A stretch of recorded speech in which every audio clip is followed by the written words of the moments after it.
Hello, this is Becca from Willow Hill Designs, and today this will be part 2 for the tutorial on how to make a pictorial quilt, or how to go about laying one out and constructing it.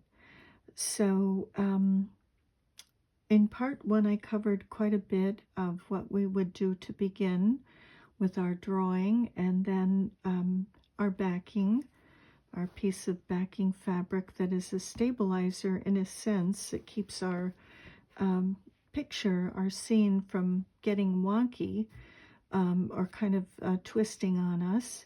And then we began setting some elements in, and I showed how I use a certain product to do my applique, and I did some demonstration on that. So I will today begin with showing how I would lay things out using my blueprint or my drawing, which I really like to keep me kind of doing things accurately. So I'll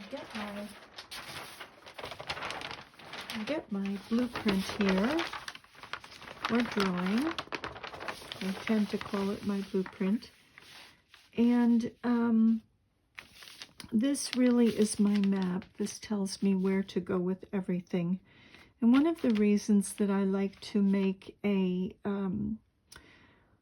full-size print for myself of all of this, I mean, you certainly could just go free-form and cut mountains out and cut trees and cut a house and construct it that way. I mean, you most certainly could do kind of a freestyle approach to it, but I happen to just, my mind works better this way.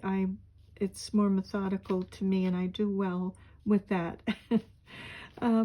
So one of the reasons that I like this blueprint is, now we'll just take today, I'll show these rocks, for instance, and an easy way, I think, to put these together to bring to my quilt picture. So here are some rocks that I have made, and we'll just take this grouping of rocks right here. And this is why this blueprint comes in handy. So let's start with the numbers on the back. This is rock 23. So here it says rock 23, and we'll just place that there. And then we've got rock 24, and we'll place this right here where rock 24 is labeled. And on this one, as you can see, I didn't turn the edges under all the way around. On this one, I left this with a raw edge here, and that's because this part will tuck under this rock 25. So I just put that, I'll put that on rock 24. And then we'll take rock 25. Let's see, which one is that? I think that's this one. So rock 25 will go there. And then we'll take rock 26, which is this big one. And this is really basically just a guideline. I mean, you don't have to be exact with it. And then rock 27 will go right here. This is 27. And let's see, I guess it goes like that. And the shape really helps you know exactly where to place it. And then let's take rock number 28 and put that over 27. And then we'll put in rock 29, which slips in under, I think it's 26 here. So as you can see, my blueprint here really helps me know exactly where to lay these rocks out. And what I would normally do is take this art glitter glue, and it dries clear. I really like this, and it has a nice fine tip on it. And what you would normally do, and I will just do one here because I may use these rocks in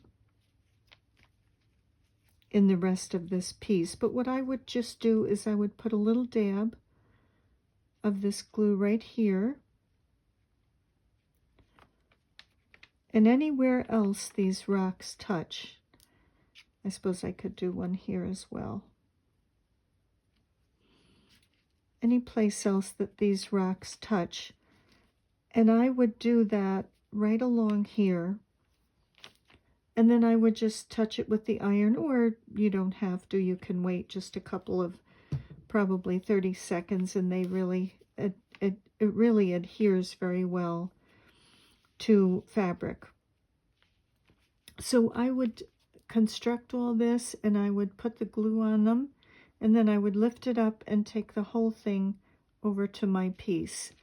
And that's exactly what I did here. I'll lift this up because I don't think this is fully glued yet. And I don't want to glue them because I'm thinking I'll use some of these. But I'll show you right here that this is where I did this. This is where I constructed that grouping of rocks. And before I put these rocks here, I did exactly what I showed you. They're already starting to stick together. I just glued them together. I'll take that apart. And brought this whole piece over here. I did the same thing with this pathway. I glued here. And then I brought the whole pathway over here. I did it also with these rocks here. I laid all these rocks out on my blueprint, just gave a little dab of glue wherever they touched. Sorry for bumping the camera. Wherever they touched or overlapped, I did a little dab of glue on those and just brought that whole piece over here. And so that's one of the reasons that I like to have the blueprint.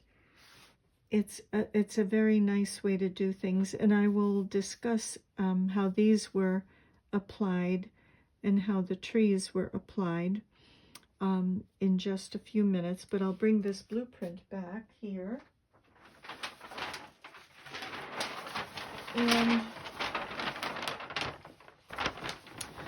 when doing the cabin, again, the blueprint came in handy because, of course, it gave me an idea of what size these walls would be.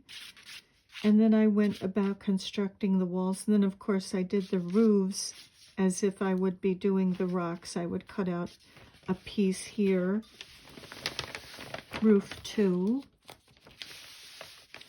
number 2, cut that piece out using that Floriani stabilizer that I have. And same thing for roof 1, for this little gable here, for the chimney. All of the elements are done the same way, but the cabin walls were constructed differently. So what I did there was I actually sewed pieces of fabric together to make it look like logs and chinking. So the logs were cut from this fabric. Strings everywhere, cut from this fabric, which I have used for trees, and there's just all different shadings in this fabric. This fabric is wonderful. It's a batik, and I cut pieces that were 1 inch, and this for the logs, 1 inch, and then this I decided to use for the chinking.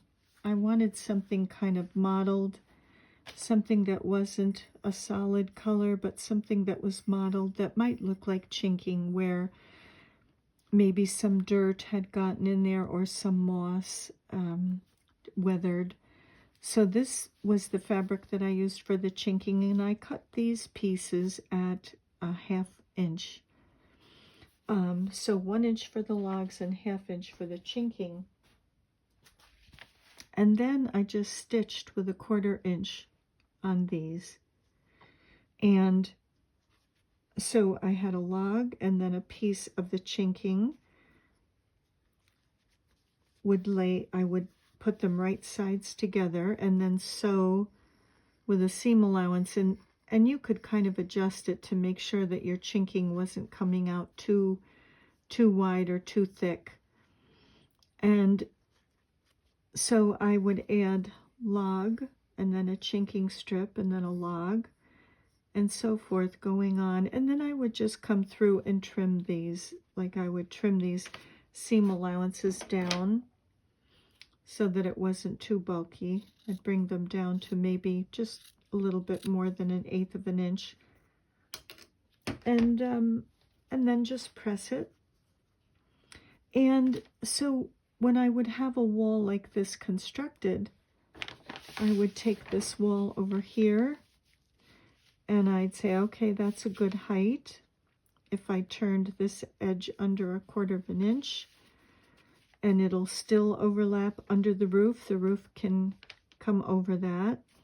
So I would press this down on the bottom about 1/4 of an inch with the iron. I'll just do that with my fingers. So that edge is finished. And then I would also finish this edge. I would turn this under 1/4 of an inch as well so that that edge is finished. And I would press that. Now, so then I would construct this wall, this, and this. And when I wanted to add a window, here's a few windows on here. One of the ways that I like to do it, let's see if I have my little board here, my little sandpaper board. What I would do with this, I'll just bring you down a tiny bit. Hopefully it don't make you dizzy. And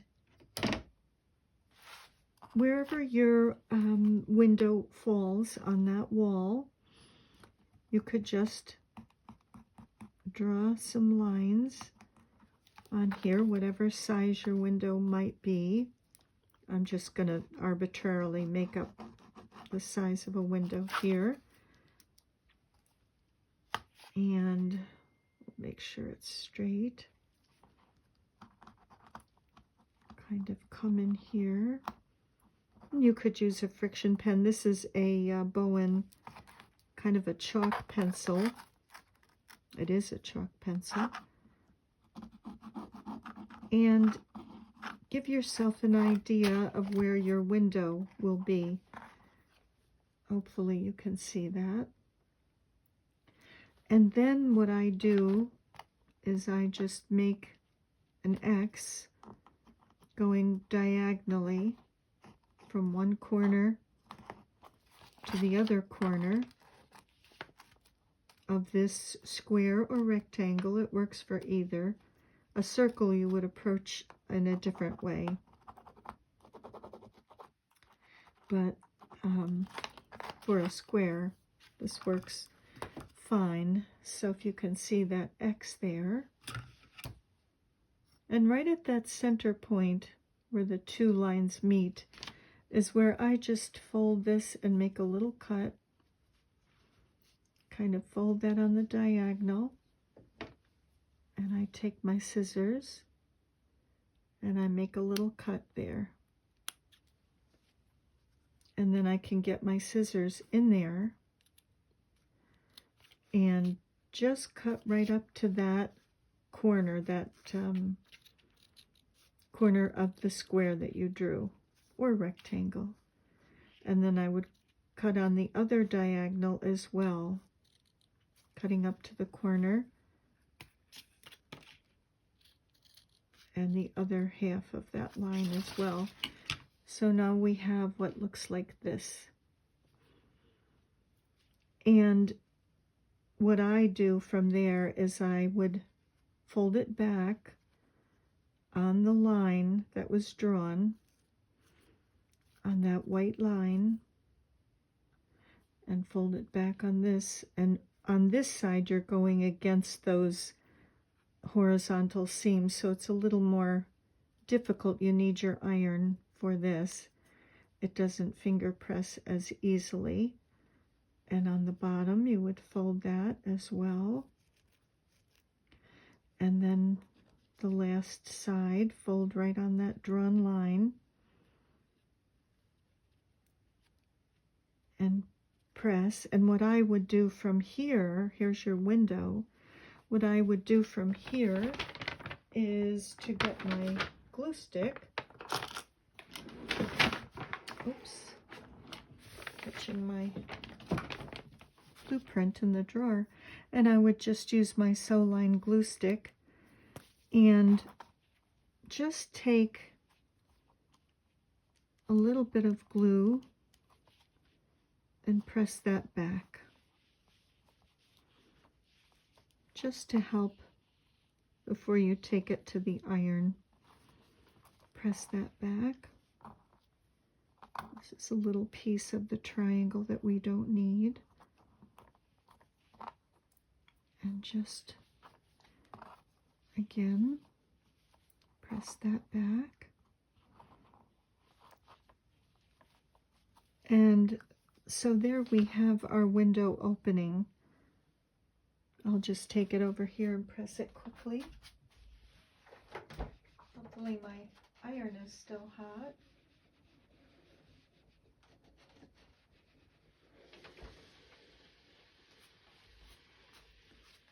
So here is our little window formed, and I can just clip that little bit off. So that would be how we would create a window in our cabin, and the edges are all finished. And then what I would do is I would take a piece of blue fabric, or whatever color you chose, yellow, gray, just depends. And then I would just put that on the back of that piece. It doesn't have to be anything exact, really. I would just put it on the back of that. And again, you could glue this. So that would be your window. And what I will do on the cabin over there is I will add some, what are they called? Oh goodness, is it mullions? The strips between the window panes, the fretwork, or whatever that is called. So you can add that in with stitching, with whether it's hand embroidery or machine stitching. So you would take, just take your little glue stick here again, and just maybe give a little dab, and press your fabric in place. And then that's all set. There's a window in your cabin. So that's how this cabin was done. Take this out of here. That's how this cabin was done. You can see the windows here, and they will have those fret marks on them, divisions, little divisions in the windows. And you can see from the back where the windows were put on. And what I did here was I used that Floriani stabilizer that I have to give the window a little bit of stability, so that it wasn't, I'll just tear a little piece off of that. This is the Floriani that has the paper on one side and the fusible on the other. And I just cut out a square, whatever size these windows were, whatever that size was, and I ironed the Floriani to the reverse, the back side of this window fabric. And that way, because this was a much larger structure, it just gives it a little bit more stability. I mean, you certainly don't have to do that, but I just liked the effect of that behind the window. So that's what you're seeing here. You're seeing the Floriani that was ironed to the blue window fabric. And also, the way that I joined these walls, this hasn't been stitched together yet. I will do a hand applique stitch to stitch the roof on, the roofs on, and this addition. This will be stitched by hand along the seam and here, and the door will be stitched by hand. This little porch roof will be stitched by hand. All of that will be done by hand prior to putting it onto the quilt. But what I did was I took some fusible stabilizer like SF101. That's what this is. You could use a featherweight stabilizer, interfacing, I should say. And I just ironed that where those joins were, just to keep that stable and keep it where I wanted it to be. And as you can see here, this is the Floriani that I cut out for the shape of the roof and folded the edges over that. That's how I do all of my applique, and the same thing for the chimney. This edge could be left unfinished because it was going to tuck down under the roof. So now this is one piece, and once I stitch all of this together, it will be applied to the quilt. But if you look on here, you can see how I used my blueprint to line everything up. When I constructed this addition portion and this roof, I placed it on this blueprint. When I constructed this wall, I placed it on this portion of the blueprint, overlapping the house. I knew exactly how much. You can see by the lines underneath here exactly how much it had to overlap, and it's not critical. It doesn't have to be exact, but it gives you a road map of where to go. And then my roof line, I had an idea of where my roof should be and how far it should come down on this wall that was made. And the same thing with this, my chimney. It gives me also an idea of where to put the chimney. The same thing for the porch. So this blueprint, this map, really does help you immensely in placing your pieces, constructing them before they go on the actual quilt, like this little rock, this little cascading rock kind of gathering, or a little rock wall that has formed here.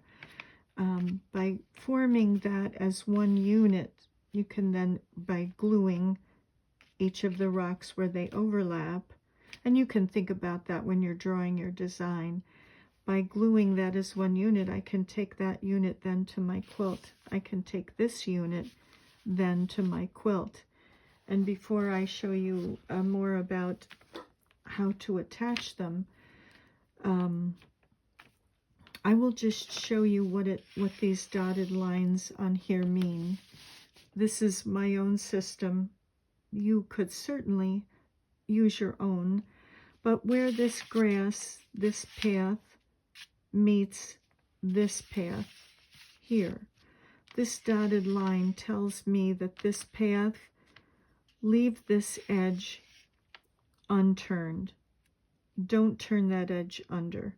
Leave it raw edge, and you can slip it under the path.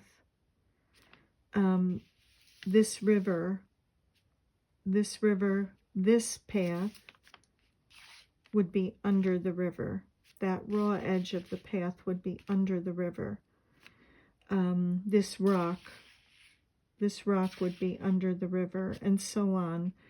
These ducks, if I made a slit in the river, I would tuck them, and this could be a raw edge for the river. So anything with a dotted line told me, especially now here with the mountains, we can see that this portion of the mountain is under this tree's foliage and under this tree's foliage. So this mountain runs up like this. Let's see if I'm in the picture. this mountain here will run under this foliage, so that I know that I'm layering and what goes under what and what goes on top. This mountain here, let's see if I can bring this over. This mountain here would run under this tree's foliage. So it just kind of helps you to layer, to know the order that you would like to lay things down. So I'll move that out of the way, and I'll come back up a bit for you. So that cabin is almost ready to be put on this piece, this scene. And if you can see, I have made some marks here with a red friction pen to let myself know where the roof ends, where it is up here, where the chimney is, this little red line here. Some red lines down here tell me where the bottom of the chimney is, and these will iron away because they're friction, so made with a friction pen. So this gives me an idea of where my cabin will go. And this bush will go over the cabin, so it'll be forward of the cabin. And then there's another little bush in front of that and a rock in front of that. Now, before I forget, I do want to mention how I attached many of these elements. So let's just put a couple of pins in that house, in that cabin, so it, so it doesn't take off on us here. I'll just put a few pins in. I am almost ready to get this little cabin down. Okay. So when you go to attach your elements to your quilt, over here for these rocks, I wanted these rocks to be more rounded, to have a little bit of shape to them, a little bit of rounded shape to them. So I did these by hand, and these are done with an invisible applique stitch. So if you applique on quilts, you know what that is, where you just take a little bite of the background fabric, and then you come up in your piece, and then you take another bite in the background fabric and come up in your piece, and always try to catch just the fold of your piece, and you won't see any of your stitches. You really can't see any stitches on these, very, very tiny. These bushes were also hand appliqued. This one was done by machine, but this was hand appliqued. So that's one method of getting things down if you want something not to be flattened. When you're working with a machine applique stitch, it will flatten your elements down more so. And I'll show you what that looks like. On my Bernina, it is a number 3 stitch here, and that's called a vary overlock. You can also use the blind stitch or the blind hem stitch down here, but I believe this has 5 straight stitches, and then it jogs over, and then 5 stitches and jogs over. I like the vary overlock because it jogs onto your applique and then does 1, 2, 3 stitches, then jogs over to your applique, 1, 2, 3. And what I do is I shorten that up, and then I shorten the width up as well, so that there's not so much of the V going into the tacking going into your applique piece. So that's the vary overlock. I'm not sure what it would be on your machine. Mine, it's a number 3. And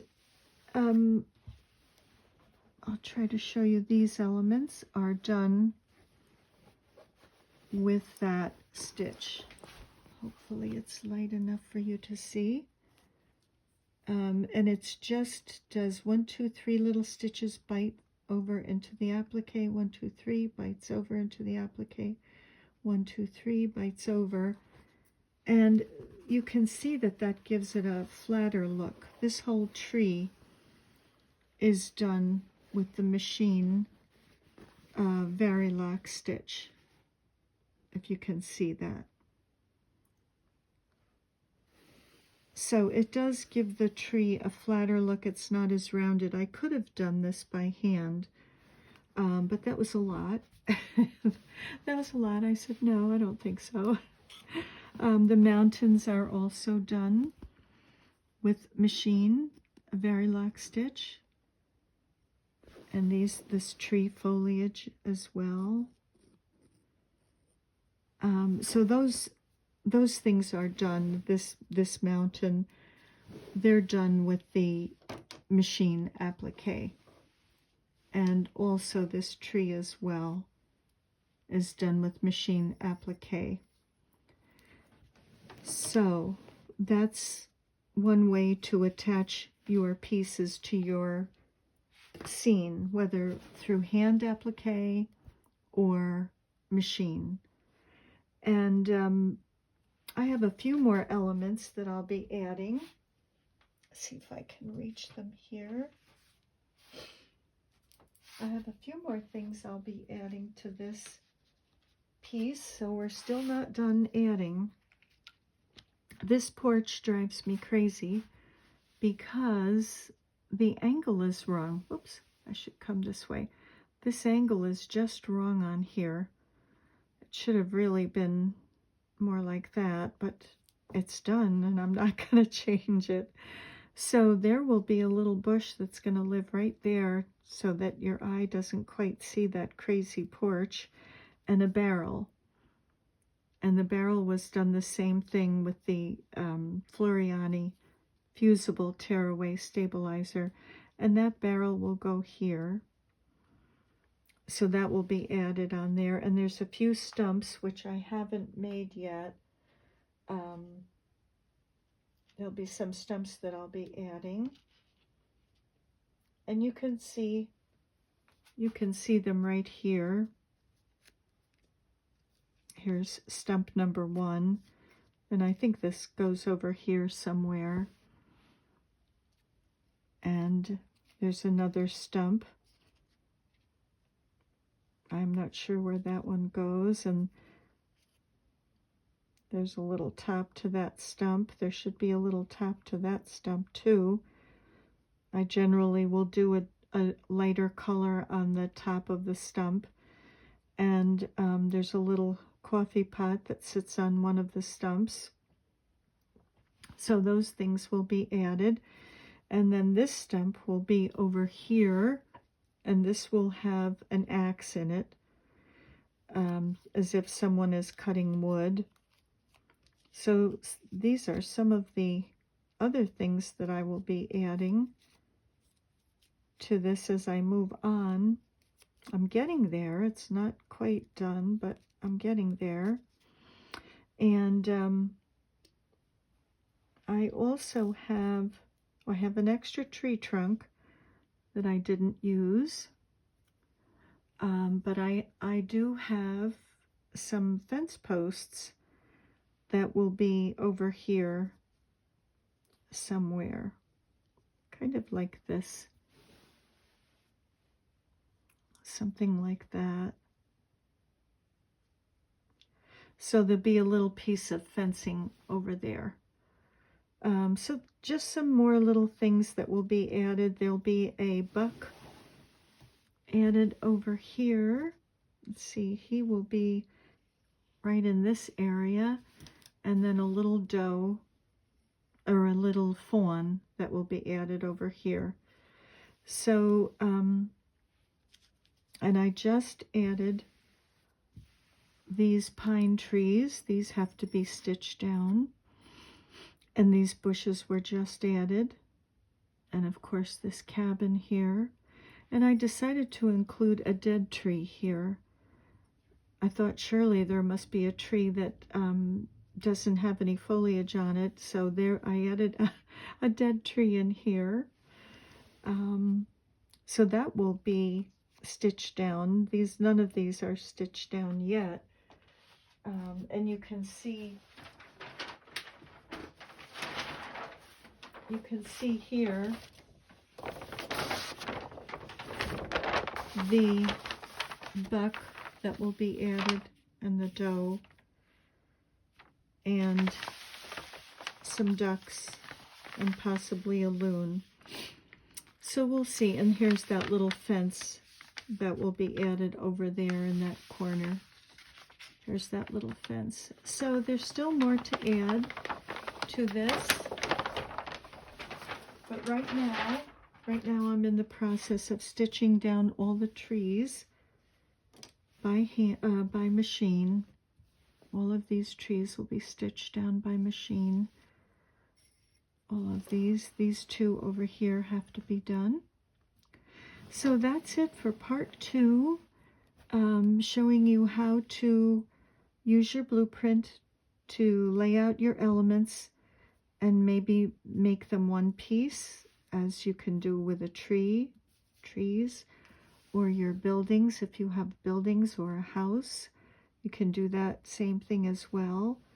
And use your blueprint for placement, and then take your whole element and put it on your scene. I'll try to go out a bit for you. There we go, and you can kind of see how it's coming along. So thank you. Oh, I keep catching my shirt. Thank you very much for joining me today, and I will see you in the next part, and I'm wishing you many blessings. Bye for now.